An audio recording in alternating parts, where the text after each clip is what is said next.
Ah, ini dia. Akhirnya datang juga teman saya, Mas Hidam. Mas, salaman dulu dong. Mas, duduk deh langsung duduk sini, Mas Hidam, sini. Oh, assalamualaikum. Sini, Mas Hidam ini nih. Ya. Oke. Sip, nggak apa-apa di sini aja ya Mas Hidam ya. Duduknya udah nyaman Mas Hidam? Pas banget Mas Hidam. Saya barusan lagi ngobrol sama Pak Ustadz Dasat Latif. Pernah dengar dong di TV? Pernah Mas, pernah. Sebelum ngobrol-ngobrol, mau minum kopi nggak? Nah, boleh Mas Mas. Hidam suka minum kopi?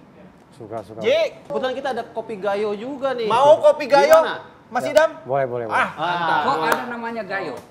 Iya, Saya baru tahu loh. Asli dari gayo. iya. Karena Gayo tuh salah satu suku di Aceh. Mas. Aceh, betul. Ya, dan satu kabupaten Gayo. Betul. Salah satu daerah di Gayo. Dan itu terkenal memang kopinya. Kopi, betul. Kopi. Saya pernah ke sana, luar biasa. Gayo di atas ketinggian bukit. Pas banget tadi Pak Ustadz lagi ngebahas teman-teman kita, saudara-saudara kita yang difabel. Ya. Nah, Mas Hidam ini juga salah satu yang difabel. Tunanetra gitu. Tapi Jadi Mas Hidam ini sama sekali nggak bisa melihat. Sama sekali Pak Ustadz. Sudah lama? dari kecil? Enggak, jadi kalau sebenarnya Pak Ustadz, kalau dari kecil saya terlahir normal. Sama kayak Mas Kinos. Oke. Tapi ketika usia saya 21 tahun, 10 tahun yang lalu, saya mengalami sebuah kecelakaan. Kepala saya terhantam. Jadi saya waktu itu numpang mobilnya temen. Terus mobilnya temen tuh menghajar polisi tidur. Tiba-tiba mobilnya loncat kan. Waktu itu saya nggak pakai safety belt Mas. Jadi kepala saya tuh kehajar sama atap mobil itu. Waktu itu sempat pingsan. Pas buka mata sorenya itu kan kejadiannya jam 12:30. Buka matanya tuh jam 4 sore itu gelap semua. Jadi langsung. Pasti pernah mengalami masa sulit dari pernah melihat selama 21 tahun, tiba-tiba hilang sama sekali. Ya, pasti Pak Ustadz. Jadi bulan pertama, bulan kedua itu memang shock ya. Sempat shock, sempat stres, sempat marah sama Tuhan juga, sama Allah. Kenapa Allah ambil mata saya seperti itu kan? Dan apa salah saya, apa dosa saya? Apalagi saya kan anak rantau Pak Ustadz. Datang dari Aceh ke Jakarta mengadu nasib untuk membahagiakan keluarga. Tapi ketika saya sudah mau menjemput mimpi saya, tahu-tahu penglihatan saya diambil kan. Ya sempat nangis, nggak terima kan. Makanya saya bilang, apa salah saya gitu kan. Makanya hal yang terberat waktu itu adalah saya nggak kuat lagi. Saya ingin mengakhiri hidup saya. Sempat. Jadi sudah di tangan waktu itu.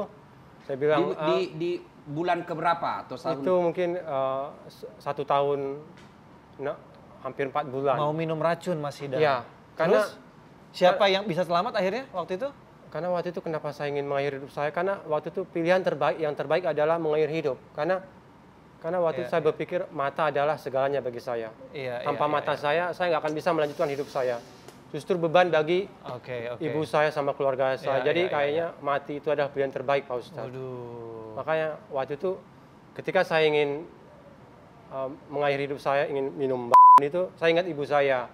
Saya ingat cita-cita saya waktu kecil bahwa saya ingin membahagiakan ibu saya. Saya nggak mau saya nggak tahu tiba-tiba itu terlintas wajah ibu saya aja. Akhirnya diselamatkan oleh wajah ibu. Akhirnya saya kembali ke tempat tidur saya menenangkan diri. Ya itu, jadi dari situ saya mulai kayak Bangkit kembali. Ya, sadar ya. Berzikir aja sih, berzikir kayak.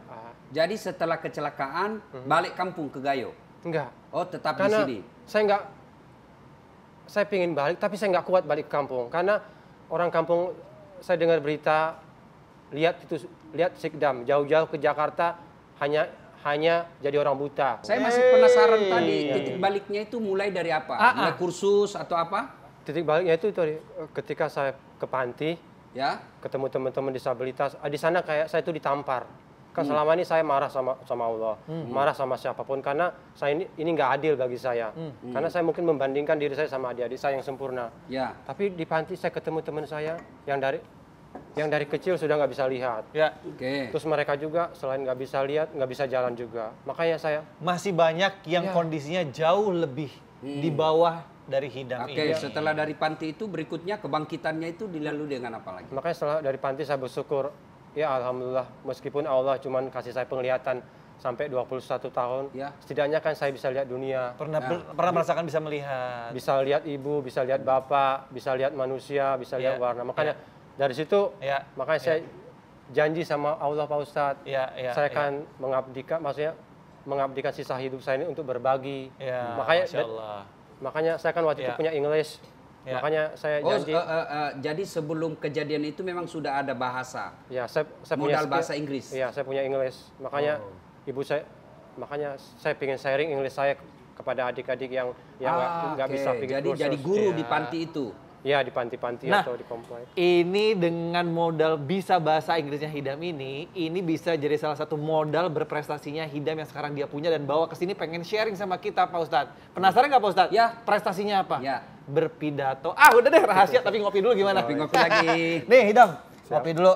Nih. Mantap. Pahit tapi Hidam. Nggak apa. Gayo. Saya senang kopi pahit. Sikat.